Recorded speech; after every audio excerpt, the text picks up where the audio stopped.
Welcome back to Soda City Live. How many times has it crossed your mind to quit your job and travel the world? Where today we're going to learn more about someone who did just that, and he's sharing details from his journey straight from his travel memoir that he has adapted into a book which he will be releasing, Until I Came Home, A Sunset's Journey. Joining us today in our studio is Russell Earl Jr. I am so excited to learn more about your story and this story. Yeah, so thank you so much for being here. Thank you for having me. Appreciate it. Absolutely. So let's start from the beginning. What was the ultimate deciding factor? Like, I'm just going to pick up and backpack to South America. Well, for me, it was more so looking for growth and wanting to have, not be afraid to take a chance and a risk on myself. And I feel like a lot of people can resonate with that, you know, just wanting something new, not to be afraid to bet on yourself pretty much. So yeah. And so when did you take this trip? When was this? So this was back in 2015. Wow. Yeah, back in 2015. So 10 years ago. 10 years ago, yep. Wow. And so while you were in South America, tell us some of the places you visited.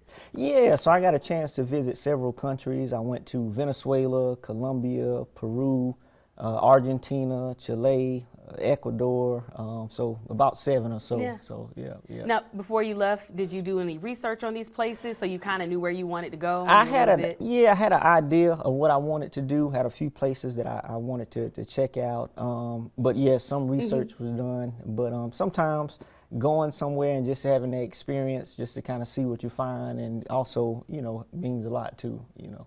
And, you know, I find it very interesting that you chose backpacking versus a resort, because most people, when they want to go travel, they want to go and relax, like have the vacation experience. But you chose an option that would allow you to be more immersed in what was happening in the culture. Why?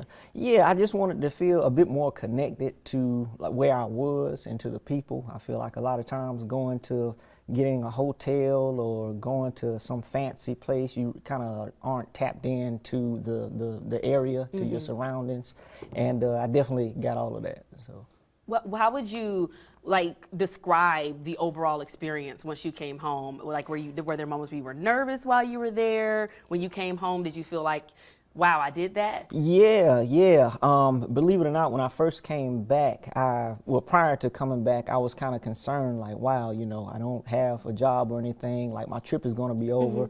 But I realized like the journey never really ends, you know. But I did have moments of uncertainty. I was in a few areas actually where I've experienced some colorism, like things I didn't expect to when you're in a place full of different shades, you know, not to expect things like that. But it was surprising. I've had ups and downs. You know? Wow. And are those some things that you mentioned? Because were you like writing in your journal every day? Definitely, yeah. I was writing in it every day, and actually since I've started that, I still continue to journal. Wow. Because as I said before, the journey really never ends. So I just continued that when I got back, and it's something that I got my journal in my back pocket right now. So now, was the plan to be there 6 months, or that's just when the money ran out and you're just like, I gotta go home? Right. Yeah. So initially when I left, I didn't have any idea of when I would be back. It felt right coming around that time and everything. So it ended up being 6 months. Wow. Now I have to ask this question. You know, whenever you tell your family you left IT, you know, you had a pretty good job. You know, you tell your family, you know what, I'm going to drop everything and I am going to travel to a country far away, miles and miles away. What was their reaction? Well, the short story, it's in the book, but definitely, you know, when bringing something like that to your family, something that is a bit unconventional, you know, it can kind of seem you know, they care about you and they want you to be protected and safe and things like that. So they definitely had their questions. But you know, looking back at it, they really, you know, it's like, wow, you know, you really did it and things like that. So you know, I think sometimes when you take risk like that, you show people, because I'm sure there were people that probably tried to talk you out of it. You know, they're like, don't do it, because a lot of times people are going to try to project their fears, because they definitely like, this is not something that I would do. So how did you not allow that influence to you know, change or deter you from this trip? So one of the overall themes I would say is this idea of moving forward, you know, and I definitely get that. You know, from where I'm from, and you know, people that look like us, you don't really hear about a story like that. So if it I felt like it could at least somewhat inspire somebody to do something, whether that's, you know, to start a new job or to start that business or whatever. This might be a book for you, you know, to give you that push to say, you know, don't be afraid to take that chance and step out on faith. Right. And were there any moments while you were in this experience where you were like, oh, wow, I'm really here. Like, I really did this. Like, just that self-reflection, that self-realization, like, I did the thing. Yeah. There were definitely moments like that. And, you know, it was more so at times where I was at moments of reflection. Like I could be on the beach somewhere and just watching the sunset, you know, pun not intended, but just sitting there and just like reflecting like, wow, like I'm really, you know, over here now. Like, you know, so it's a beautiful experience. Any moment where you was like, yeah, I just want to stay here and not go back? or it was always I like, had times like that, but then one of the things that I learned is like, it really is no place like home, like being around your own people and it's, you know, you meet a lot of people, and I definitely met a lot of wonderful individuals from all over the world, different backpackers from different countries, but it's something about being around your family and people that you love and that love you and things like that. It's nothing like home is really where the heart is. There you go. Well, I have so many more questions, but I guess I'm just going to have to come to this book launch. The details are right there on your screen, and I'm sure you describe a lot of those experiences in this book, Until I Came Home, A Sunset's Journal.